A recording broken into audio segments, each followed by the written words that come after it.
Hello there. Keep sounding like Obi-Wan Kenobi there. Ian, I love your dedication, mate. You are straight in there. Good evening, my friend. How are you all doing? And yeah, as you can see, we're doing our customary live streams throughout the off season, which a number of you guys seem to be enjoying, which is pretty good. I've just got the inappropriate fashion if we're talking about Regis Le Bris and 1 year of the guy. I've got the playoff final full game pretty much in the background. Well, I say full game. I've skipped to the last 15, 20 minutes because it just feels extremely appropriate to do as much. But yeah, I'm just hoping. Hang on a minute. Yeah, there we go. Sorry, I've just got myself on there just to check to make sure the sound's all right and to make sure everything's okay. Glyn Jones says, Le Bris who? And says, Thane, hello there. It's pretty common knowledge me and Thane are big Star Wars fans. I'm not a fan of the sequels, by the way. The original 6 movies and stuff like Clone Wars and whatnot and The Mandalorian is stuff that I like. But yeah, and here we go. We're starting to get some comments. Luke's in there. I believe this is the same Luke that I interact with on social media, the one who I kind of wanted to give a bit of banter to, saying he loves Tony Mowbray. But Luke, I'm doing all right. How are you doing? Luke, sequels on canon. Yep, completely agree. I completely agree with that. I think I'm not going to bore people too much with talk of Star Wars, but let's just say that the champion, I thought it was the same Luke.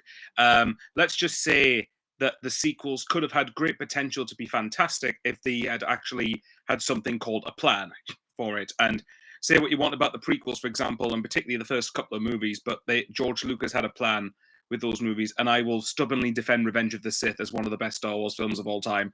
But yeah, there we go. Right. I'm going to try to move past Star Wars. I know a lot of people probably will get bored to death of me talking about it. But yeah, let's keep going. Acacia, Sheffield Wednesday's biggest #1 fan, says, all right, Bowers, I'm not doing too bad. Hopefully you and Nikki are all right. Bong, as ever as an ever-present in there, says, how are lad? I love to see it. Paul Graham, hello there. I think this is just going to be a regular thing now. So we just start every stream going, hello there. The memes, the prequels. Ken Udale says, I'm just going to call you Ken because I probably got your surname wrong. Let's see. How about swap rig for Ahmad? Oh, now that's a really hard question. I'll get to that in a bit. Harry says, hello, Mike. Hello, Harry. Hope you're all right. It's the same Luke that knows Mundle is the GOAT. Yep. Well, yeah, you've been a big champion of Mundle. To be fair, at the start of just under a year ago, I was a bit hesitant on saying whether Mundle was first team ready because you could see something in the guy. But yeah, I'm a fan of Mundle. Although I must admit, I think I would prefer we signed a starting left winger for the Premier League, just because I don't want to put the pressure on these guys. I'd happily have Mundle as one of the squad. Harry says sounds a bit fuzzy. Hang on, see how this is. It sounds okay when I've just looked at it back, but yeah, let's just if it ends up going poorly, then we'll see. If it goes poorly, then maybe I might try and start another stream. Right, Casey, you are good. That's good. Things I like them all, to be fair, but the first two are the most cheesiest in my opinion. Yeah, they probably are. But I like Phantom Menace and Attack the Clones. I couldn't call either of them particularly good, but I like them. I still enjoy them. The sequels are the main source of movies that I didn't enjoy, and maybe an unpopular opinion. Didn't think much of Rogue One. Although to be fair, that I saw that in 2016, so I haven't seen that in nearly 9 years. And apparently Andor's really good, so I need to watch Andor. But anyway, let's see. Casey, I can't wait to see you on 16th of August for first home game. Absolutely. Paul Graham, the simple things in life we find amusing. Yeah, you've got to these days with the state of the world. Luke, I know he was decent, but the way he filled Clark's boots easily made me a fan. No, to be fair, Mundle had to step in and be the succession plan to Jack Clark going. And I think that you can't argue with it. And this is an example of why I have been defending the model, because I know there will be people who are sick of hearing that, and I'm sick of saying that word, to be totally honest. But that is that's where, for me, I felt like I've always had the right to defend what these guys are doing and defend what is ending up happening. So, and that what's the word I'm looking for? The succession planning with the likes of Mundle coming in to replace Clark, that's also a big thing. So I'm very happy with, I'm happy with how Mundle's developed. Gary's had Gary help from the Doncaster branch. I hope you're doing all right.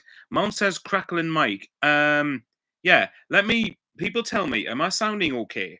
Because obviously, if this isn't very good, then I might try and go back and maybe restart another stream in like 10 minutes. But Ian Le Bris adaptation.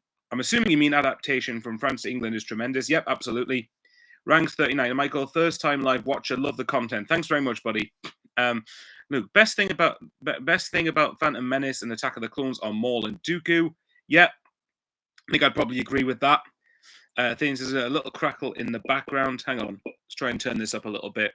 I'll keep going for another few minutes, and then we'll see if it keeps persisting or not. Harry, do you think Jack Clark is sitting there regretting everything right now, or do you not? Do you think he'll be happy with his choice? Put it this way: his bank balance will be happy. I certainly, personally, for me, I don't get this idea. I don't get why Kieran McKenna doesn't use Jack Clark in his sort of natural role or his natural position, because apparently he's not been using him correctly. Mind you, I will say, whether Kieran McKenna stays at Ipswich or not, or whoever else is there, like if Jack Clark is not used adequately in the Championship, then Ipswich might as well give up. Let's be honest. Thane says a little crackle in the background. Harry, the mic is crackling, but it's not awful. Yeah, just keep me up to date here. And if the standard is not good, then we'll start again. I could do it on my phone, to be fair. But anyway, and let me know, guys, over the summer, would you want me to do maybe just like a normal video Q&A, stuff like that? Because obviously it's a bit difficult to try and get content going when transfer activity is not slow, but we're not seeing as much as what we'd like. Although we have just had looks like we're having a new sporting director to come in alongside Speakman. That seems to be the biggest thing that's been happening recently. But I might just continue these live streams if people are enjoying them, but also we'll try and see if we can get content, maybe like regular Q&A stuff. And it doesn't have to be football. It could be autism Q&As and stuff like that. Although if people saw me on social media, apparently I pretend to be autistic to get people to like me, which is, I'm not going to let that go anytime soon. But yes, right, let's keep going. DJ Dave, am I strange, Michael? I haven't seen a single Star Wars film. Nothing wrong with that. The only thing I'd say, once you get into them, they're really, really good. Well, the first 6 are. I mean, the first couple. If you start with 4, 5, and 6, that trilogy is generally the best. Then you go back to 1, 2, and 3. I think 3 is as good as 4, 5, and 6. 1 and 2 are a bit iffy, but I still enjoy them. And then just ignore 7, 8, and 9. But sorry I'll probably put you off watching them more than anything else. But there's nothing wrong with the fact you haven't watched them. You know, it's fair enough. There's a lot of popular movies that I've not watched. Razlim, why am I calling you that? Razim Atlan says, Mundle is not good enough for Premier League. He has struggled playoff final game. We have to get 2 more wingers. I disagree that he struggled in the playoff final. Having said that, though, I do agree. I think I want better for the starting 11 in the Prem. I would actually be happy with him as second choice, though. Ian Brown, I'd love Welbeck to come in and challenge for the top spot against Mayenda or 2 up top. Welbeck for me is absolutely hands down someone I think we should be going for. But there you go. Mundle hasn't reached his full potential yet, says Ian, because of the injuries. Yeah, absolutely. That's the thing. I'm sure he got something like, was it 4 or 5 goals and 4 or 5 assists in his first season in senior football, and at the same time he's been injured for half of the season, so goodness knows. So yeah, but he's done really well when you consider that and into the equation. Paul Graham, yes, please. James Bowen says the same. Yeah. Well, okay, fair enough. That's at least 2 people that are interested in it. Thomas says, all right, lads. Luke, Liam Sheb mentioned. No comment. I thought 7. He also says, I thought 7 was. This is back to Star Wars again. I thought 7 was decent, to be fair, but 8 and 9 are horrendously bad. Yeah, I think I rewatched The Force Awakens not long ago, and I do remember thinking this is all right, but I know what comes afterwards, and the problem is again there's just no plan with it. I think I had a problem with 7 being too similar to A New Hope in terms of story structure, but yeah, I mean, there's just the sequels have just made a bad legacy for themselves, and that's probably being generous to say legacy. Then Empire Strikes Back is still the best in my opinion. Yeah, you know what? It's certainly the best out of the original trilogy, and I think a lot of people would argue it is the best of all time. I think Revenge of the Sith has the best story, but if you're looking at it in terms of execution, Empire is the best movie. Ian, the new sporting director will bring in so many contacts, etc. Danzo to Spurs for 4.5 million. They sold him for 20 million. Now, Thane says, all right, Florian, his Alfie? I'm going to assume that the G is silent, but tell me if I'm wrong there. Not going to lie, very exciting and encouraging. And to lead on to that, Rank says, Do you see Hizolfi? Now, I'm going to say Hizolfi just because I don't know if that's generally the right pronunciation, but people correct me in the comments and tell me if I'm wrong because my pronunciation skills are not the best. But he said, but Ranks 39 says, do you see Hizolfi as the long-term Speakman replacement or truly moving towards the European model with a technical head and negotiating specialist? Sorry. To be honest, I see him as kind of the foreign version of Speakman. I think that's kind of the best way to put it. I think Speakman's best work is, with the exception of probably Mayenda and Lafay, and even then, Lafay was probably hands down, a large part of that was down to Regis, and similar to Wilson Isidore. But apart from Mayenda, I would say that most of Speakman's best work has easily been when we've looked homegrown for players and looking at younger players from Premier League academies such as Niall Huggins, Gialise, Dennis Serkin, just to name three of them. Dan Ballard to a lesser degree as well. Those will be his best work. So I imagine Speakman will probably be focusing on domestic targets and Hizolfi will probably be looking at European targets. And I've said for ages that I think we're going to be going for a European sort of market because of how inflated the English market is. The only way I see us signing players in the English leagues or English-grown players is if it's on free contracts like a Danny Welbeck or a Jamie Vardy, or people who've got a year left on their contract, for example. But otherwise, though, I think we're going to be looking at the European market, and as long as the players are good enough and adapt well enough to help keep us in the Premier League, then we shall see. But anyway, but hopefully I've answered your question in a long-winded way as usual. Bongo says, Mundle had 3 on him in the playoff final. He is going to be great in the Prem. So what do you think about Rig being tapped up? Bongo, I hope you're right about Mundle. I do think he will have a part to play in the Premier League. Apparently, we were looking to try and get him a new contract, but that was a couple of weeks ago. So it might be that just players are on holiday and they'll probably be coming back in the next week or two. What do you think about Rig being tapped up? I mean, I'm assuming you're talking, is it Napoli that apparently we're interested in him, or have I got that wrong? I think it was somebody from Italy that were interested. To be honest, I mean, Lazio. Sorry, Thane. Yeah, Thane's corrected me on that. I personally think that when it comes to Rig, I think if we get we need to tie him down to a proper long contract. He's got 2 years left on it. But personally, I'd like to tie him down to at least 4 or 5 years now we're in the Prem. And I think that if we can, and then if he does go, I don't think Rig would leave. I think he would want to give us, a year in the Premier League, personally. But I think if you sign him on a longer contract, you can command more money, can't you? But I think Rig will stay. But I think in a year's time, whether we stay up or not, he probably will leave, I would imagine. Malms, if we revived Jack, I would understood if he went to Everton. Say Everton, yes, with his bank balance, 100 healthy, 100%. Yeah, absolutely. Louis Partridge, why are you not SCFC Fan TV much? I left Fan TV 3 years ago. But mainly it's just when Philly just needs someone to sort of come in and plug the gap, basically. I loved their video that they did with it was just the day after the playoff final against Sheffield United when they had Dino and Jack back, and that was really nice to see. I did watch the whole thing. But yeah, go and subscribe to Fan TV. And while we're on the subject of subscribing, come on. Let me double check where I am. But I'm pretty sure I'm not far off 6K. I'm 69 subscribers of 6,000. Come on. If anyone's watching this and they're not subscribed, just hit the sub button. It's as Sean Middleton keeps on saying, don't worry, I am trying to persuade Sean to do regular videos this summer. But as Sean says, it's free and it doesn't cost a penny and it helps me out considerably.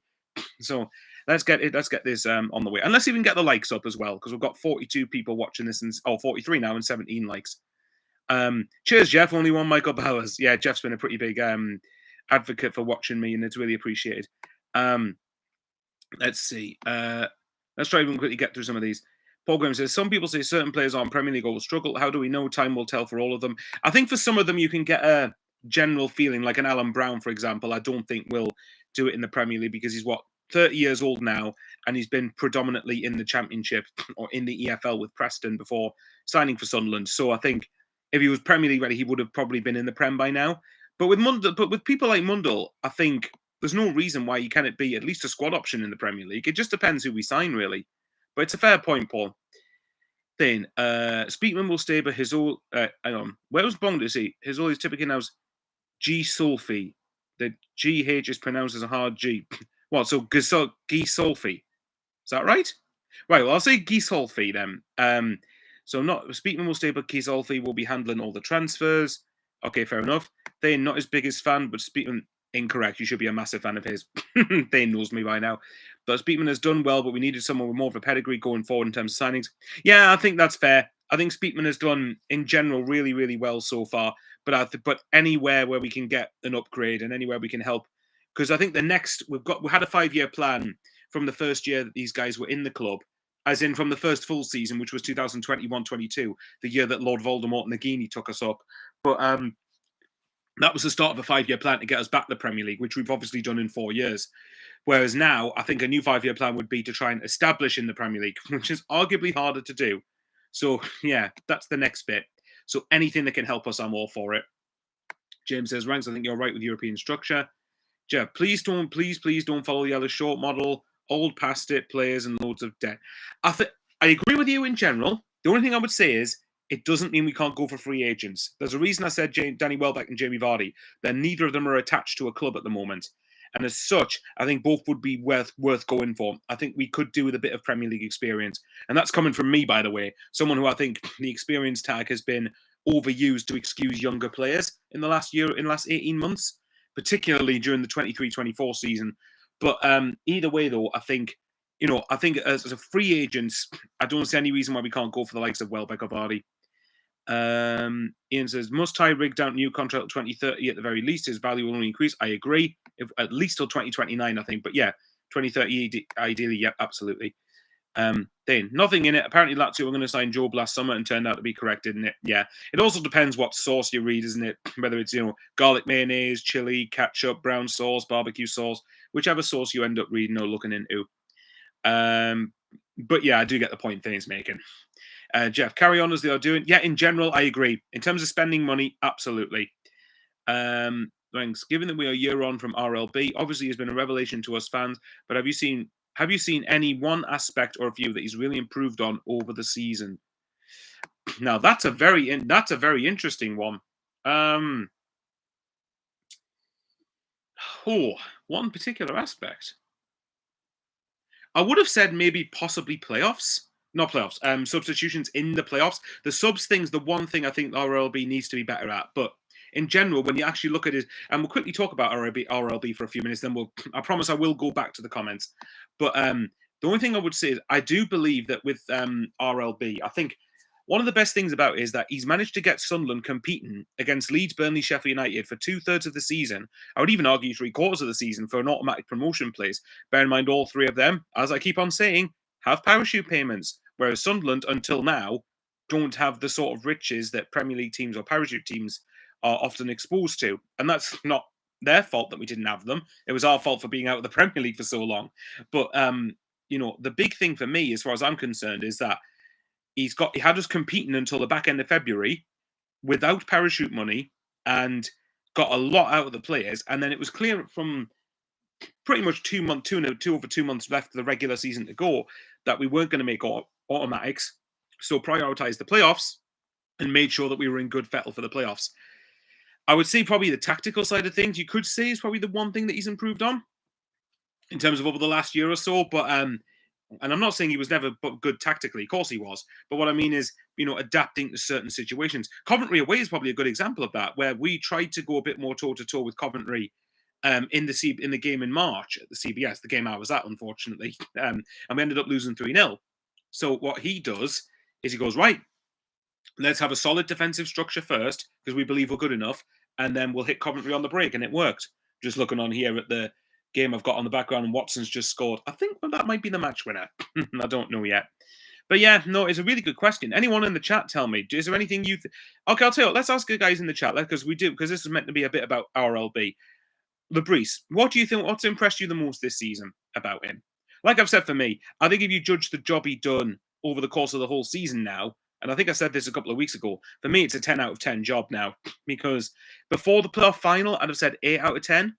But having won the playoffs and competing all season against parachute teams and comfortably being ahead of everybody else, 10 out of 10, easily for me.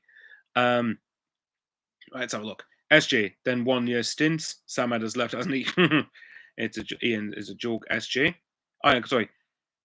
All right, Ian. Do you reckon if we swapped Samad for Welbeck at Brighton, they would notice? Maybe. Who knows?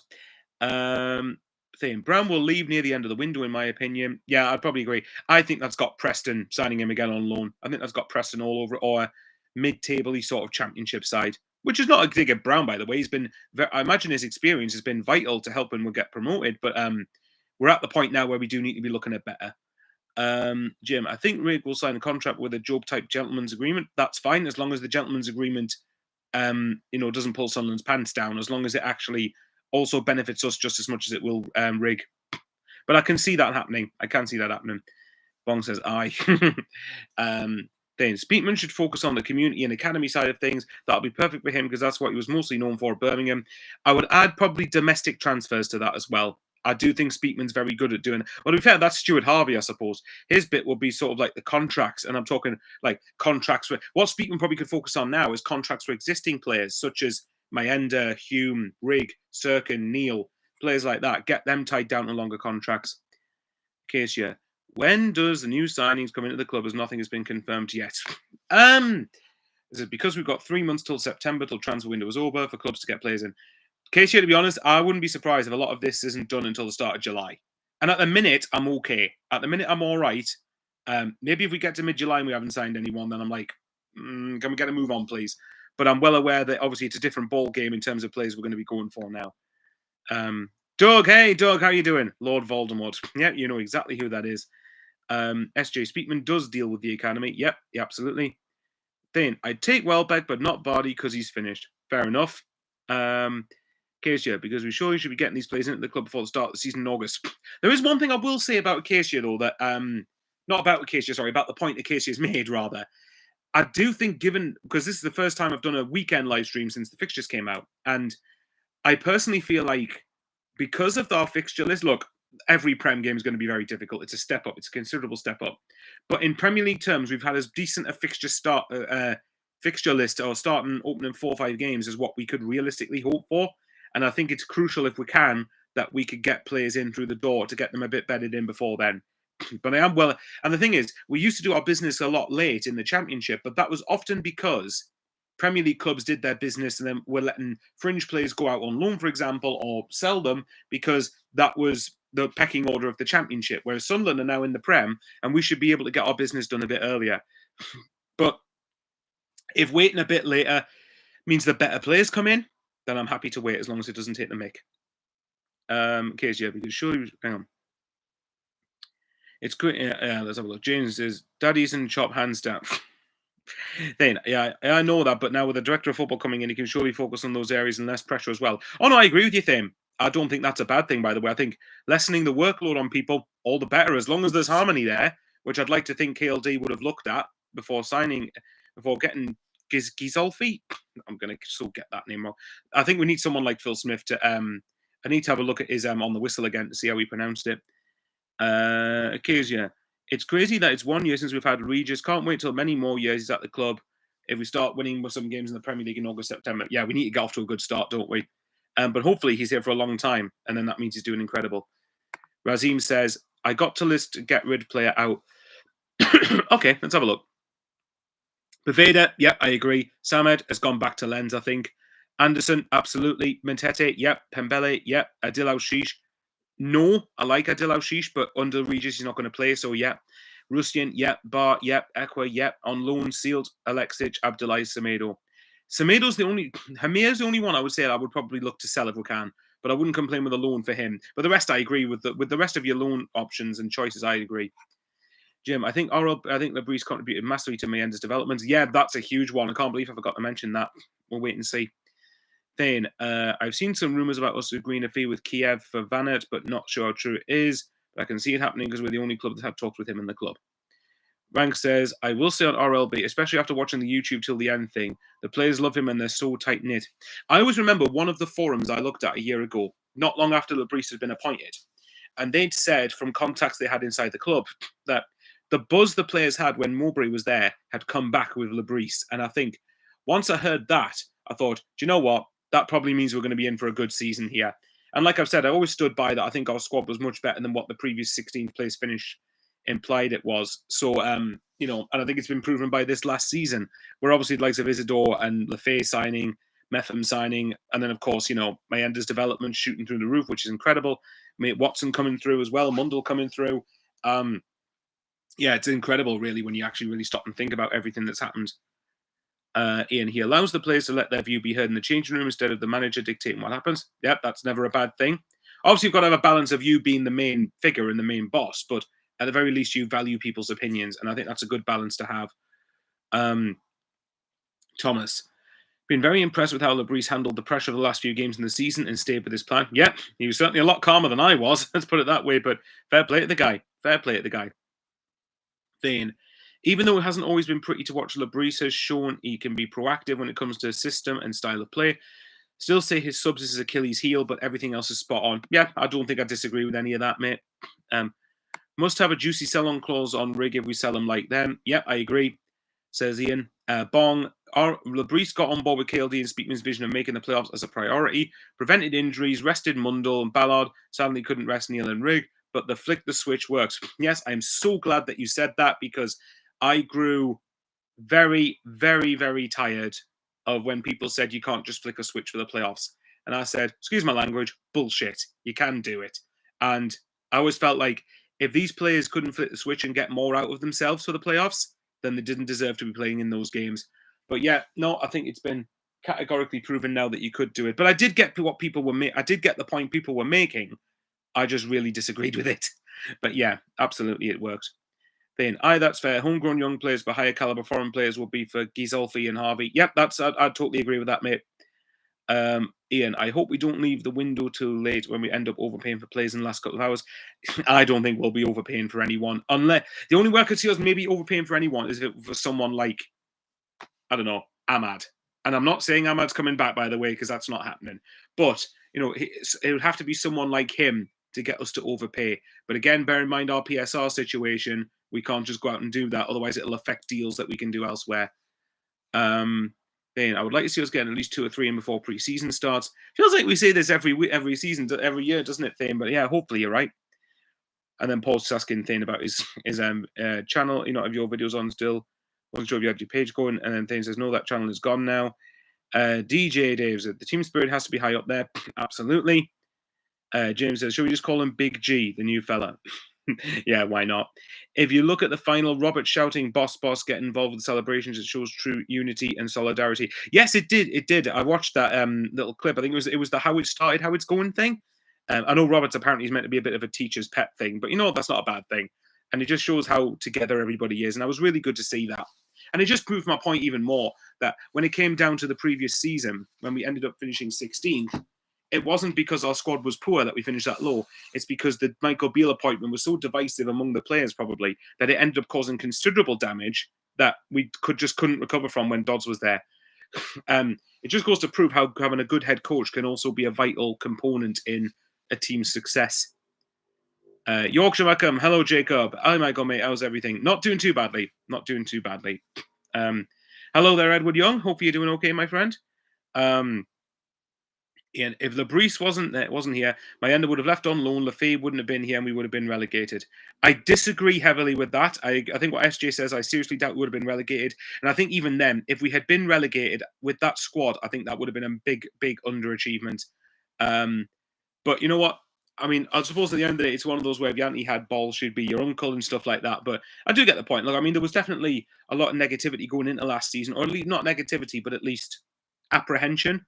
And to some extent, I got it. But as I always keep on saying on this channel, and I've said it on Twitter, at Michael Bowers 15, if you want to follow me, I think that I've always said pessimism and realism are not always the same thing. And I think we need to remember that. Sometimes it can be, but sometimes it isn't. Then we'll break our transfer record again, but it'll be 20 to 25 million in terms of high caliber players this season. I'd agree with that. I think 25 million will be the most we'll end up paying for a player. And as long as they're good enough, then that's fine.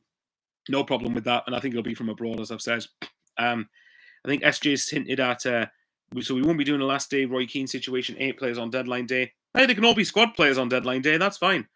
But that was back in the championship, was back in 2006, and that was normal back then. Probably. Right, Bong says, do you see the Craig about how poor PSR is for SCFC, Leeds and Burnley? Am I assuming that... Oh, yeah, hang on. Due to the Premier League rules, the newly promoted sides can't lose as much as the existing sides, meaning Leeds and Sunderland have £61 million of losses they can make, while the current sides at the top can lose £105 million over a 3-year period. It seems practically impossible now for newly promoted sides to stay in the Premier League for so many reasons. The financial reward, financial reward is for established clubs in the Premier League. Giant their losses can be bigger. I'll go through the rest of the comments, Bong, and then I'll quickly address that. Just because we're getting quite a few of them. Rank says, unpopular opinion, but I don't think we need to go big on a striker. I actually agree with that. I wouldn't complain with someone like Welbeck. I think I would go in for someone like him to give a bit of experience and have Mayenda have someone to learn off. I know that someone in the chat mentioned that I think Athene said he wouldn't have Vardy. I personally would do as an option. But yeah, look, I mean, I wouldn't be going big in terms of transfer fee on a striker because I think there's other positions we need to be strengthening more. But anyway, I think Mayenda is a big upward, and I think that Isidore projects better to the Prem. Do you think we need another striker though? Yeah, I don't disagree with that. Yorkshire Mackham says, glad to hear that. When do you think Sunderland will officially announce the news of their new sporting director? Probably tomorrow. Maybe tomorrow or in the next couple of days, I'd imagine. And then Thane. So to follow on to Bong's point, I think it was £61 million I read we had the threshold, but was that not before Joe Bellingham was sold? Because I want to look into PSR and I want to start to get a better understanding of how it actually works and how the system works. But as far as I understand it, I think I've been told that apparently, when you're paying a fee for a player, it's amortized on your accounts over the course of however long it is, over the course of, like I say, a 3-year or so period. Sorry, 3 or 4. Sorry, the period of the length of, because I'm trying to do a couple of things at the same time. But no, anyway, no. Apparently, it's meant to be over a certain period of time. So, for example, if you're looking at Enzo Lefebvre, we apparently paid up to £20 million for him. We'll be paying £5 million a season on PSR on our accounts. But Joe Bellingham, for example, I think should be on this year's accounts because he had to be registered for Dortmund in time for the Club World Cup. So that means for me then that we should be getting 33 million euros, or let's say 28 million pounds, on the accounts now. The only thing I wonder is, do we have that whole 28 million pound on the PSR accounts, or does that take off the 15% we have to give to Birmingham? So if I'm right, it's roughly around 4 million quid from the initial fee that we're getting for Joe Bellingham. So does that mean then that it's only 23 to 24 million pounds going on the PSR accounts? So on top of that, that should mean that we should have around about 80 odd million I think, to play with, and that's not including the Watson, and that's not including the £10 million on the Watson deal. So I don't know, but yeah, we'll have to wait and see. Let me just quickly hear this. Let's see if it sounds all right. But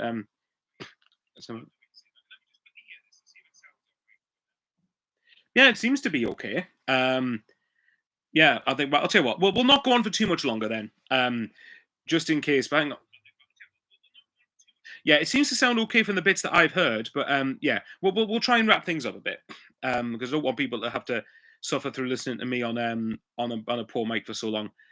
But yeah, no. So let's have a look. James Bowen says, Michael, watch the post. Maguire explains it all. Okay. Like I said, it's something that I want to get into. I want to start understanding it better, so I can start not educating fans. That's the wrong word. It makes me sound like I all pretentious and nonsense. But I mean, sort of explaining it a bit better, and then it means more and more people who maybe don't have as good an understanding of it, and I don't have a good understanding of it in a minute, can then understand how better it works, and then we can't just go around and spend money.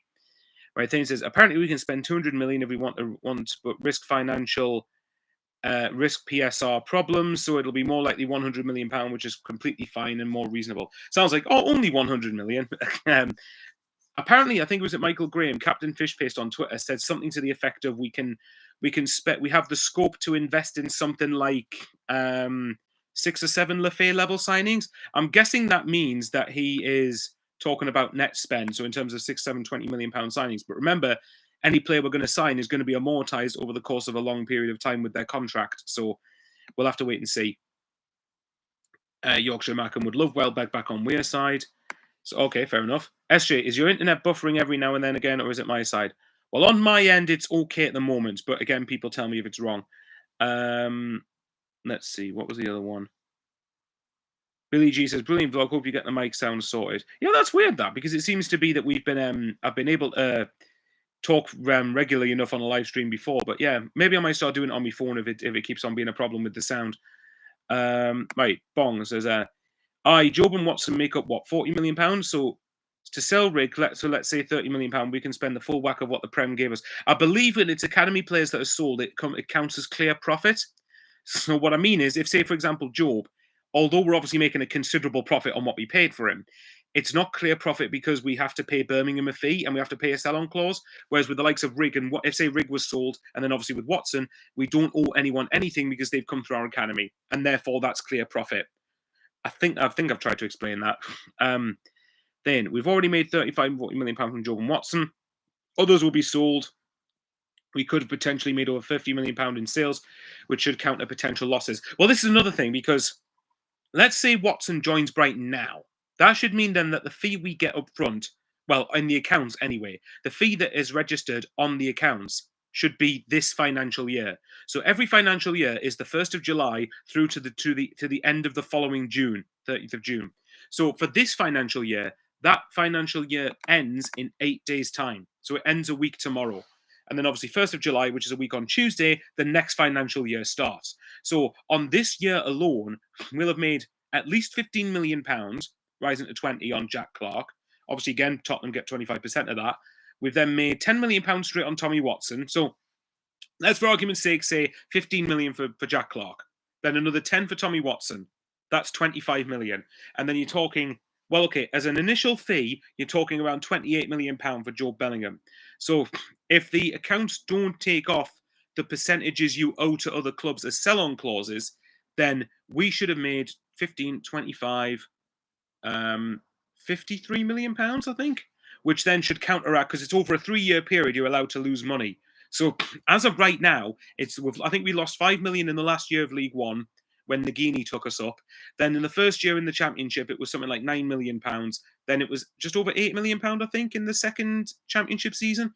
So that's 9, 8. So that's £22 million loss over the previous 3 seasons. But bear in mind, when this year's accounts are finished, although we're not going to see them till next April, this year's accounts will be the latest completed financial year.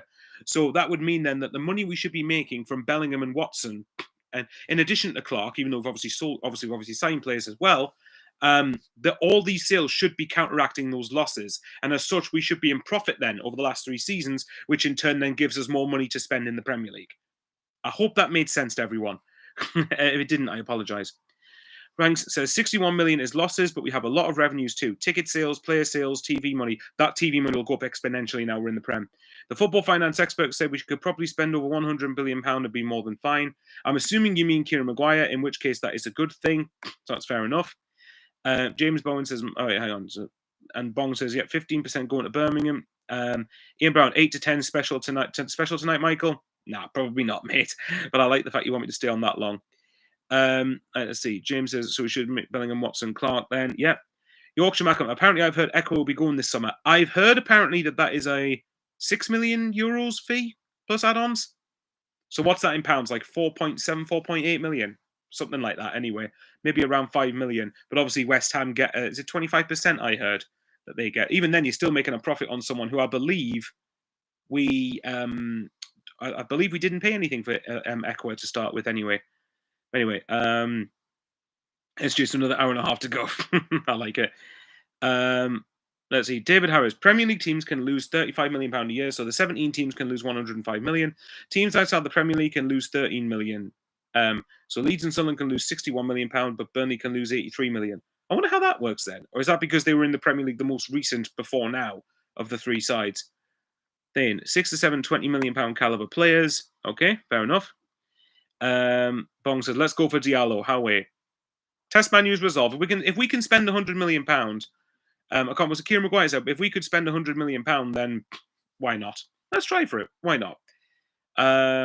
Let's see. In case not Sunderland related, but Jude has just scored for Real Madrid in the Club World Cup. Oh, imagine a Madrid-Dortmund final, the Bellingham derby. That'd be class. That. Then, also, you have to remember a lot of teams work around PSR by selling homegrown academy players for big fees. That's how Chelsea get away with it. Correct me if I'm wrong, Thane. Do Chelsea get away with it also by amortising their fee over an 8-year contract? So say if they sign someone for £60 million over 8 years, That's what, £7.5 million over the last over the next 8 years or so. I think Chelsea get around it doing that way. Bonk. Spurs contemplating the buyback clause for certain cheeky buggers. Well, as SJ says, that buyback clause long expired. I think it expired a year ago. But obviously, babe, they want to. Hey, actually, I like Thane's suggestion. Where's he said that? Spurs can have Cirkin if they give us Jed Spence in a swap. I'll take Jed Spence. Absolutely. SJ, Chelsea always find a way though. Have they any more hotels to sell? I like it.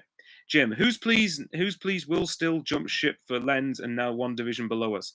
So the question is, will still be at Lens, or will still be willing to jump ship and still have the desire to jump ship, and will still be regretting not coming to Sunderland? How many times can you say will still in one sentence and sound cohesive at that? Let's see. Let's have a look. James Bones, West Ham get 35%. We get £4.2 million out the £6 million. Okay, I believe it was €6 million, mate. But correct me if I'm wrong. Hopefully, £6 million is a bit better. But that will help towards PSR. Every bit that helps along is going to help. Every little helps, as they always say. Ranks, the amortization is real. I think we only have £5 million of the Lefay deal for PSR each year. Yeah, that's what I mean. So Lefay's contract is over 4 years, so it'll be £5 million over each year.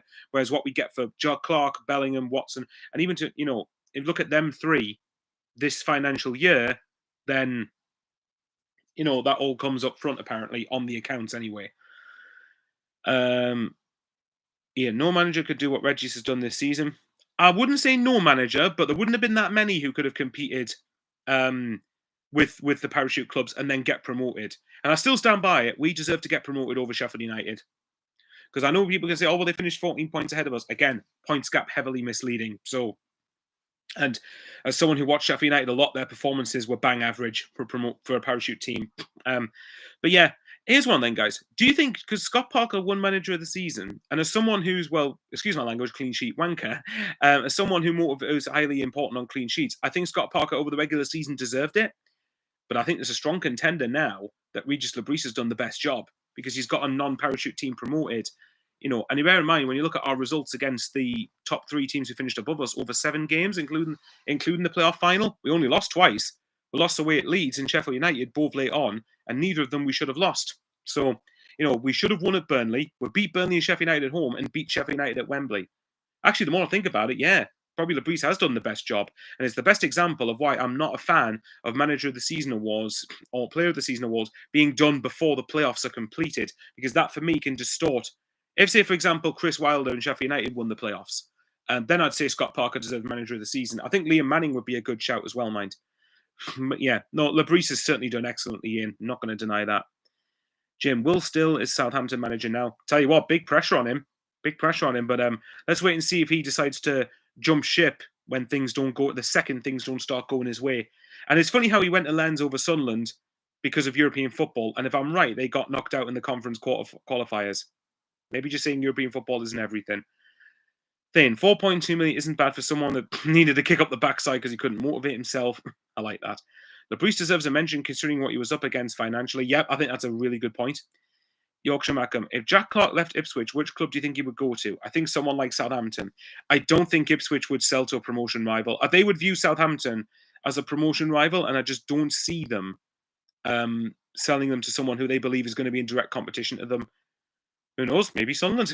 Nah, to be fair, we probably do need a bit better. And I'm a big Jack Clark fan, by the way. Ranks, no one will convince me that QPR didn't pluck that Stefan from France because of RLB. Won't hear different. Then, I still wouldn't say no to having Clark back. Yeah, maybe. Ian, Clark would go to PSV, somewhere like that, if he got sold. Could you see Leeds going? No, actually, I couldn't see Leeds going back in for him. I was going to say Leeds going back in for him would have been potentially interesting. James says, totally agree. I'm guessing you're talking about the Le Bris Manager of the Season sort of thing. I want to quickly touch on Thane's point, though, when he says Le Bris deserves a mention considering what he was up against financially. Here's one, then.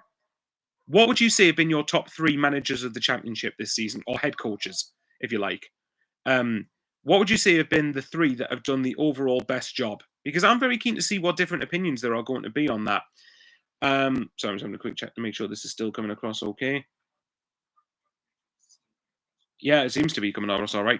But yeah, okay then. So let's see. So if you're talking top 3 for me, yeah, I probably would put Le Bris in first now because of the fact he's got to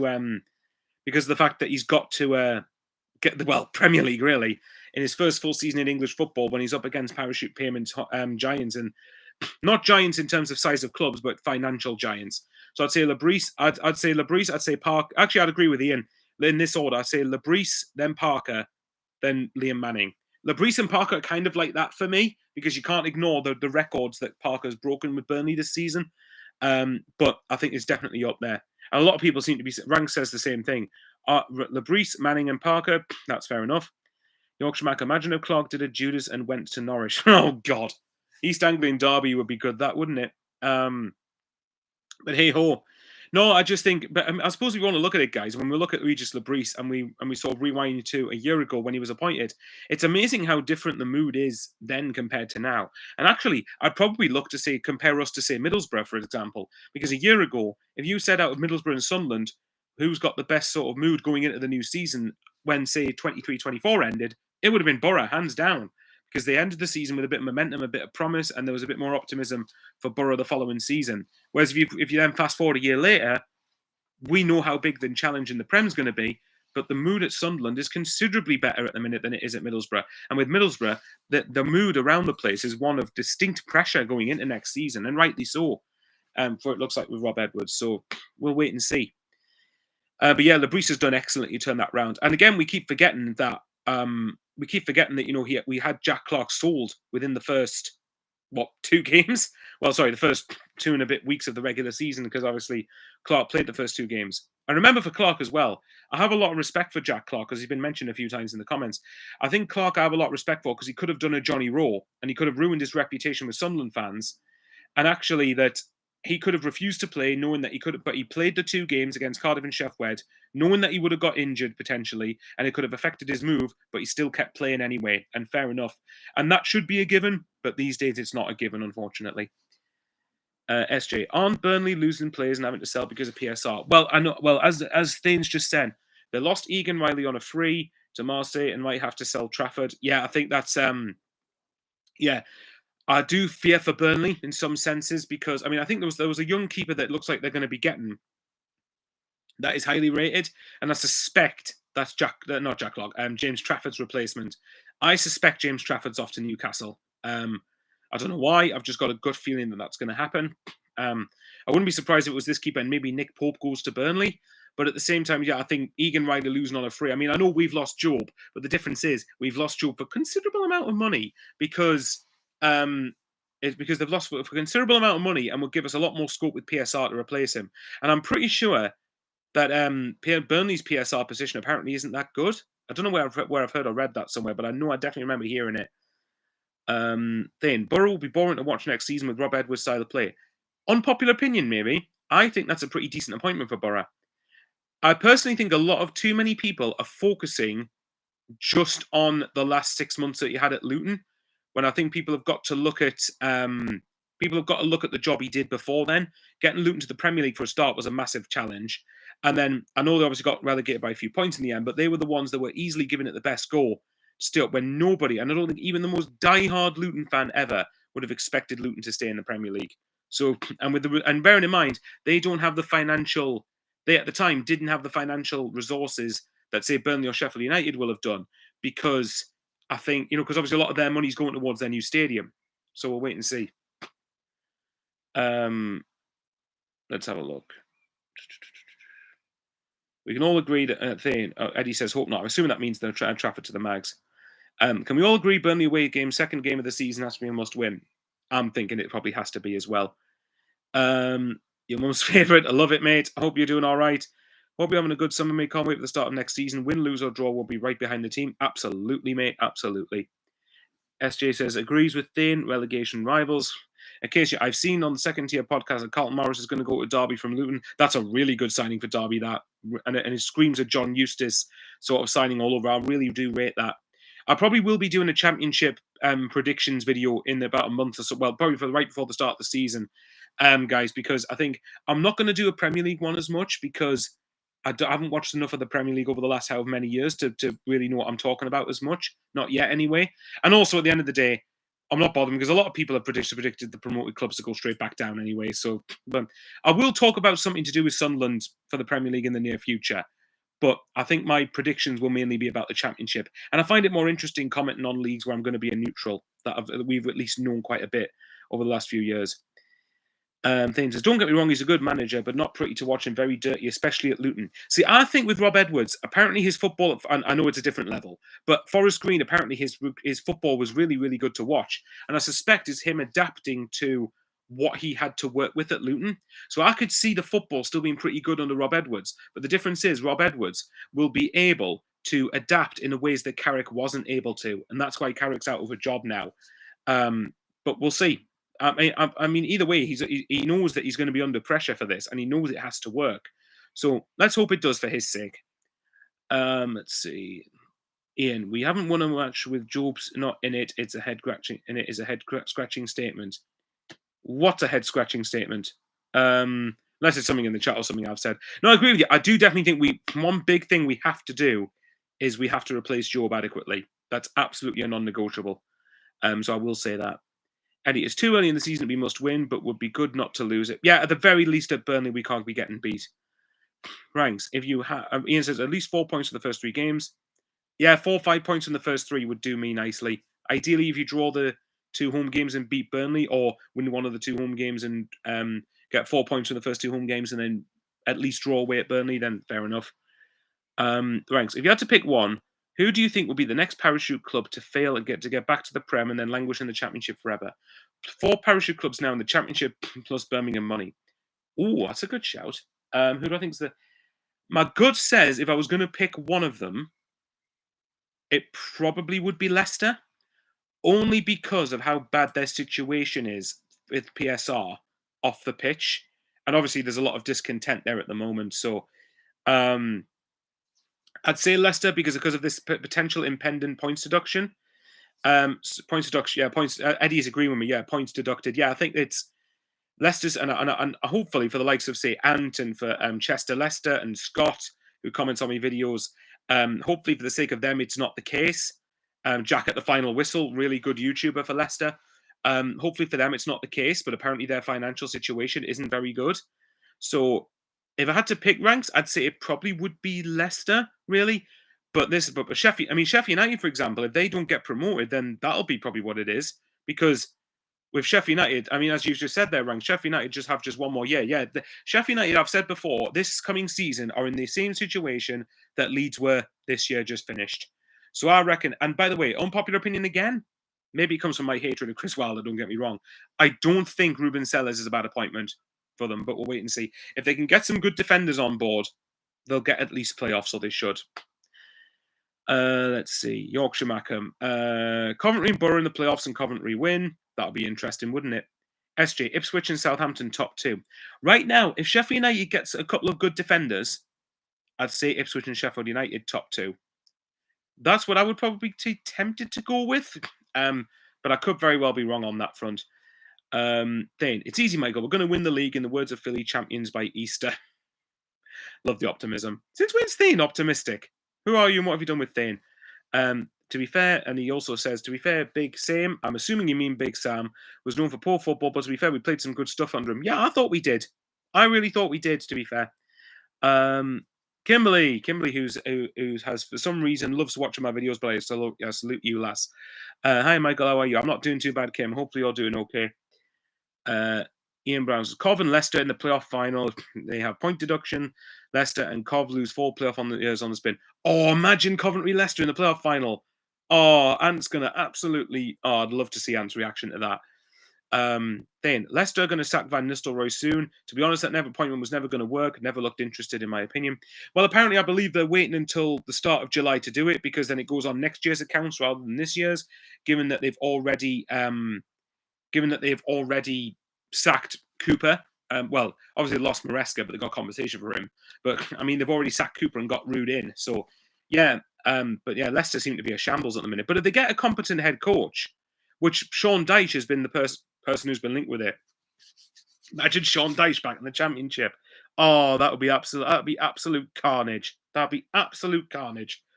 And see, occasionally my other team, Sheffield, no, it's not Sheffield United, it's Sheffield Wednesday. I'm joking, by the way, before you go off on one. My other team, Sheffield United, are looking at a Bulgarian player to sign at the moment, but we signed another player, no idea who the hell he is. Yeah, I think you're going to have that a lot at Sunderland, put it that way. To be honest, one signing Sheffield United should make, and just because I don't see Sunderland going for him permanently, is Chris Metham. I think if Sheffield United go for someone like Chris Metham, I think that'd be one of the best signings of the season, hands down for me. Rank says, I think for Coventry, it's a matter of when, not if. If they break in like we did at some point. Yeah, well, and then things, I wouldn't be surprised if Coventry win the playoffs next season. This is the thing. I was talking to there's a couple of Cov fans that I've got respectful friendships with. And obviously we just keep on talking about how, the chances of going next season and everything. And there was a couple of people that were, and the second tier podcast, for example, who I do like, obviously, but the thing I did heavily disagree with them on was when they said that for Coventry with the Lampard sort of thing, they should be expecting to challenge for top 2. Well, I'm not being funny, guys, but like, we always talk about the gap between the Prem and the Championship, but I've always maintained the gap between parachute and non-parachute teams is getting bigger as well. Look at Ipswich is an exception to the rule here, but what I mean is over the last 5 seasons,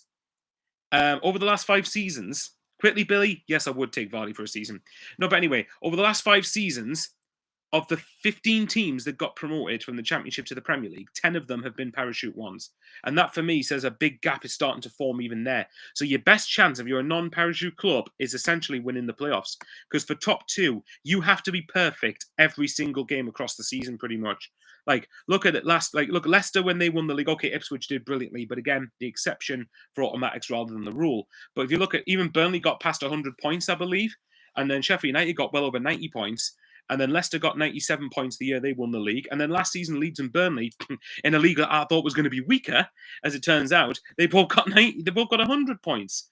I think the non-parachute clubs are going to have a real task on their hands to do it. But having said that, I wouldn't bet against Coventry winning the playoffs next season, to put it that way. If Lampard has a decent start, Coventry's squad is a good enough for top 6 squad. And I've always said that.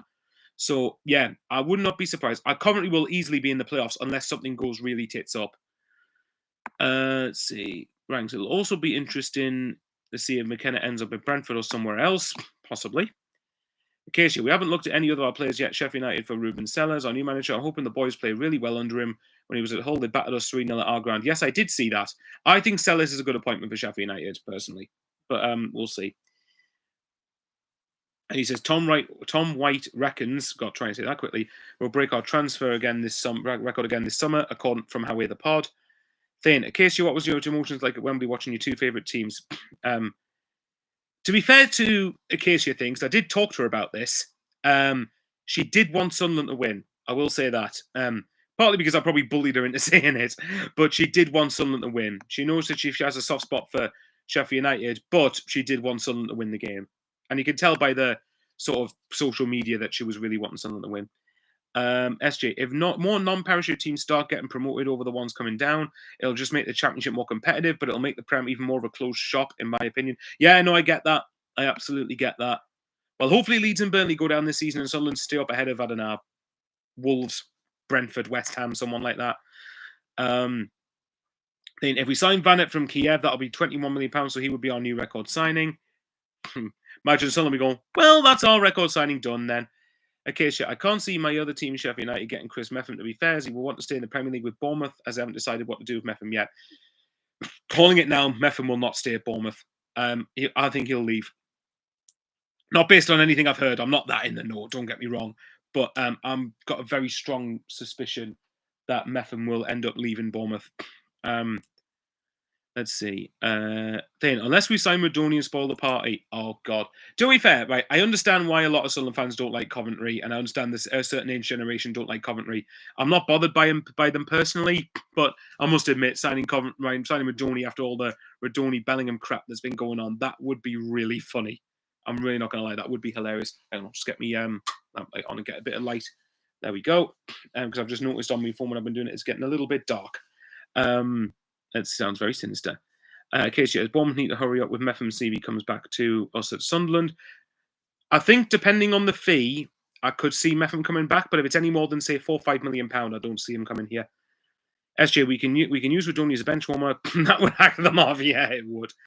Ian, anyone sick of hearing on Twitter that Radoni is better and worth more than Job? Don't get me wrong, by the way. I like Radoni. I think he's a really good player, but not a cat and hell's chance he's better than Job. And they're not even playing in the same position either. I don't understand it either. Oh, it's mental. Then that's good. Obviously, all the best to Sheffield United next season. Apart from Sheffield Wednesday, I'd like to see Sheffield Wednesday do the double over them. Now, to be fair, Ian probably lit up the room that light, Michael. Well, hopefully it did, mate. It made a slight difference from what I can see, but not a massive one, I suppose. But yeah, no, to be fair, I mean, I like Sheffield Wednesday a little bit more than Sheffield United, but I don't have anything against Blades. To be fair, when they played against us, and to be fair to them, they've took losing to us in the playoffs pretty well. Their fan base has, so I'm not going to complain.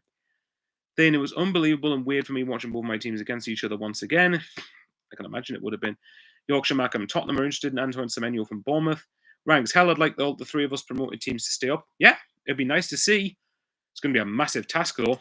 Massive task for that to happen. Eddie, he could come back here. I'm assuming you mean Metham. Well, fingers crossed he does. We'll wait and see. Case here, as it was at Wembley this time, I was watching the Wolf. As like Bowers said, I wanted Sunderland to win. Ian Brown says, stay away from Ukrainian strikers. Russian look class in that league. Look how he turned out. Only thing I'd say is just because he didn't do well doesn't mean other strikers won't. But I do take the point you're making. Then I don't think about that. I don't think about that. I've always wanted to sign Radoni. He's a cracking player. I like Radoni, to be fair. And I think if Coventry keep him, then I think that's a big, big asset for them. Big, big asset for them. Robert, I'm not going to lie. The same thought crossed my mind. Ian Brown. Fair enough.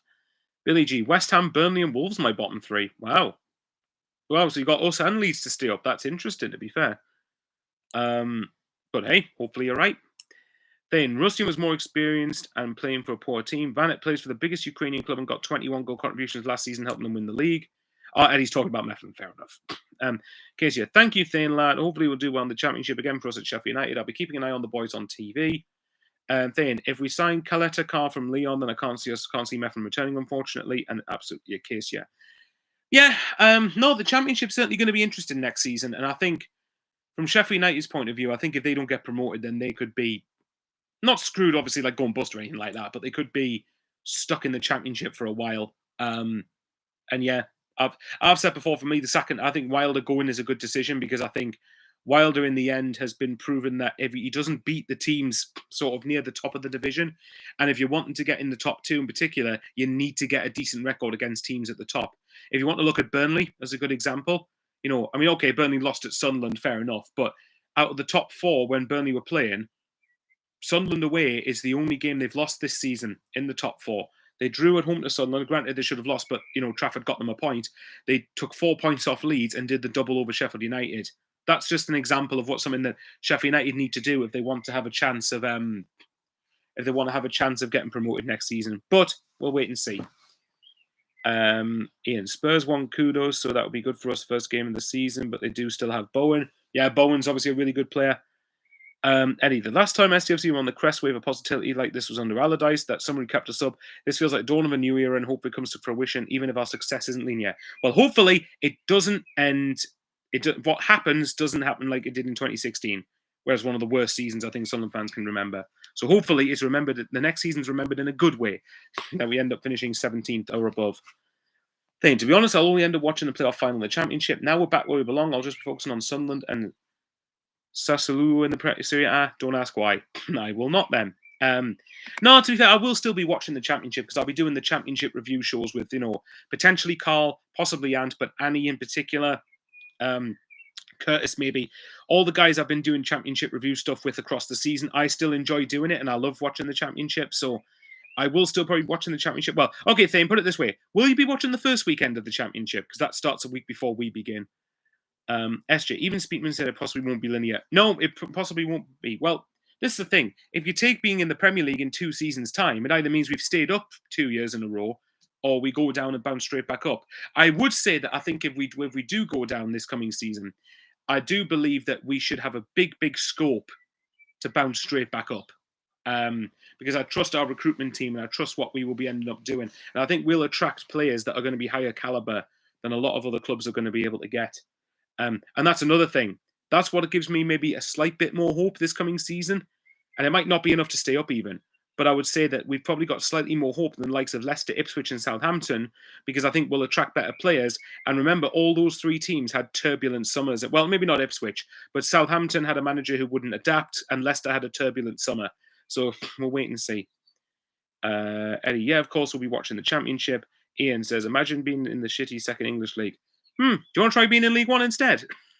Sadly, we were stuck in that shit division for 4 years. Then he says, probably, but once the Prem starts, I don't think I'll be watching any Championship games, but for some football, the week before us, absolutely. And you can also, the week before, Thane, watch the likes of Cardiff versus Plymouth in League One. Oh, God, League One's just so tedious, isn't it? I was actually looking back at some of the stuff from the League One era earlier today, actually, to remind myself how far we've come, and I forgot how terrible and turgid that league is, honestly. Right, guys, I think we'll give it another few minutes, and then we will probably head off. We've still got 61 people watching it, so let's have a quick look. I'll see if I can quickly check the subs count. I think everyone who's watching probably will be subbed. Now, still on 5,931. Yeah, maybe I might start advertising it around and just go, please. And try and see if we can get yeah, but there you go. I'll tell you what, we'll quickly ask about the Championship because I'm keen to see what people think. If you had to name, what would your top 6 and your bottom 3 be right now? What would be your top 6 clubs in the Championship? It doesn't have to be in order, by the way. Just what would any of your top 6 be and your bottom 3 for this coming 25-26 Championship season? Eddie says, Championship and Charity Shield to fill the void. Fair enough. I know there's quite a few people that probably are missing football right now. I'm still relieved that I'm having stress-free weekends from football. But once my birthday passes this week on Wednesday, then I think I will start to want to get football back. I am going to Hearts, by the way. I had to book train tickets earlier in the week for Hearts. So just got to wait for the tickets to come out. So that should be a good day out in Edinburgh. At least in my geography's right, I think it's Edinburgh. Then Vincent Tan's going to destroy Cardiff. It's like Reading all over again, refusing to sell the club. Hey, you know what it is? Honestly, I think him and Defon Chansiri at Sheffield Wednesday are at the point where they're starting to see who's the biggest muppet out of the two of them and see if we can try and outdo each other. Which is mental, by the way, because Cardiff are a club that's too big, far too big for League One. And Sheffield Wednesday, for me, are a club that should be competing at the top end of the Championship, but both are held back because of nutcase and stupid owners. But there you go. Ian says Ipswich, Southampton, Bristol City, Leicester, Coventry, Sheffield United, and then bottom 3, Charlton, Preston, and Watford. SJ, Ipswich, Southampton, Leicester, Coventry, Southampton, Birmingham. I'm assuming you mean Sheffield United there, mate, because you said Southampton twice, but I don't think you meant to. Rank says Southampton, Ipswich, United, so Sheffield United, Coventry, Leicester, Birmingham, bottom 3, Wednesday, Charlton, Preston. Interesting. Eddie, Ipswich, Southampton, Coventry, Sheffield United, Leicester, if no points deduction, and Birmingham top 6. Now that is fascinating. Who's your bottom 3, Eddie? Who do you think's going to go down to League One? Then top 6, Southampton, Sheffield United, Coventry, West Brom, Ipswich, and Birmingham. All right, okay. I'm assuming this must be if Leicester get a points deduction. But yeah, bottom 3, Charlton, Portsmouth, and Hull. Interesting. What makes you think Pompey are going to go down? I think Pompey will be all right, actually. But it's interesting. I always find it interesting to have different perspectives. Come on, guys. Let's get to 50 likes. Come on. We've only got like 6 more people to like the video before we get to 50 likes. SJ says, crap. Sorry, Sheffield United. No, I knew what you meant, mate. No, that's fair enough. Be interesting if Southampton had 2 teams. Let's put it that way. Yorkshire Mackham. Well, I mean, the area has 2 teams. But I mean, Southampton Football Club has 2 teams. Yorkshire Mackham. Stoke could go down if they're not careful, but I think Mark Robbins can put Stoke in top half of the Championship. Eddie says Derby, Oxford, and Hull to go down. Then second season syndrome might catch up with them. Rang says you have to give yours for Champ 2. All right, then. This is as of right now, because this can change as the season gets nearer. Bottom 3, Hull, Sheffield Wednesday, and Hull. See, I'm quite confident about Hull and Sheffield Wednesday. Who would the other team be? Oh, that's a tough shout. That for now, I'll say Charlton. Actually, no, I won't say Charlton. I've got a good feeling about them. Probably Preston at the minute. I'd say Hull, Sheffield, and Preston.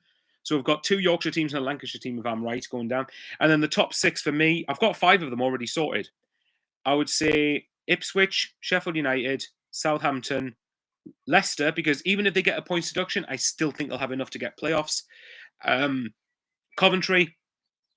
And then as for the 6th playoff team, I think the Birmingham hype's a little bit overrated. I think Birmingham will be top half and top 10 maybe. But I don't think they should be in the top 6 or anything like that. But you never know. Sunderland did it. Ipswich finished top 2, so you never know. Who would that last team be? Borough. Got a funny feeling about Borough. SJ says, you're probably right about Sheffield Wednesday, but that's because of their owner. They've got a decent manager, though. Yeah, well, I really hope I'm wrong about Sheffield Wednesday because I like Sheffield Wednesday a lot, and I think they've had such a good rapport with Sunderland fans over the last few years, and it's a travesty what that club's going through at the minute. And obviously the same with Cardiff as well. So I've got a mate who's a Cardiff fan. Let's have a look. Ian says Brannan is apparently going to Derby, so Sheffield going down. Again, they're just not offering him a contract, are they? Come on, 2 more people to like. Come on, 2 more people. Oh, sorry, 3 more people now because someone apparently disliked. Oh, sorry, I removed the like. So come on. Eddie says 1 like. So apparently this must have got the 49 likes. Oh, hang on, we've got the 48. Yeah, hang on. Can I check it on here? Oh, hang on, didn't mean to do that. Right, come on, let's get the 50 likes. Thane says Birmingham have the money. That's true, but money doesn't guarantee it. Not that you're saying it does, obviously. Birmingham rank says Birmingham have more money, but than God, but I think Stansfield's a tad overrated. Edward says I'm not good with predictions, but I think there'll be a few surprises. Kim says there's a like. Thank you very much, darling. SJ, who disliked? Sorry, I didn't mean to say dislike. I meant unliked it probably. Unless someone liked it and then unliked it by mistake. Right, we've got 51 likes, guys. I think I'm going to leave it there. We've gone on for an hour and 10 minutes, which was more than what I plan to have. But quickly, last question before I go. Are you guys enjoying these live streams? Are you enjoying me just waffling to the camera and sort of reading comments out? Because obviously I'm just trying to keep content ticking over during the summer. But it just seems to me that enough people do seem to be enjoying them. And as long as people are enjoying them, then that's the main thing. SJ says, boo. Yeah. SJ always wants me to stay on longer, and I appreciate that. 10 p.m. Yeah, maybe 10 p.m. next weekend. Who knows? Let's see. Rank says, thanks, Michael. No worries, mate. Love these. Eddie says, yeah, it's all good. Yorkshire Macam and things, yep, very good. Rice says, love it. You're my main content for Sunderland over here. Thanks very much, mate. That's appreciated. Eddie, absorbing all the SFC content this summer. Jim says, keep them coming, Michael. Cheers, Jim. Billy G says, all the best. Yes, we are. Edward says, love the live stream. Thank you very much, guys. Yeah, I think I'm going to love you and leave you there. So, yeah, absolutely. So, as you know, like I said, I'm still constantly trying to get to 6K subscribers. So if you could spread the word around, that'd be much appreciated. Oh, thanks, Kim and Eddie and all that, saying they enjoy them. And yeah, let's see. Fingers crossed. Next time I do a live stream, we'll hopefully have got Gisofi, I think is how you said it, or Hisofi, or whatever, however the hell you pronounce the name.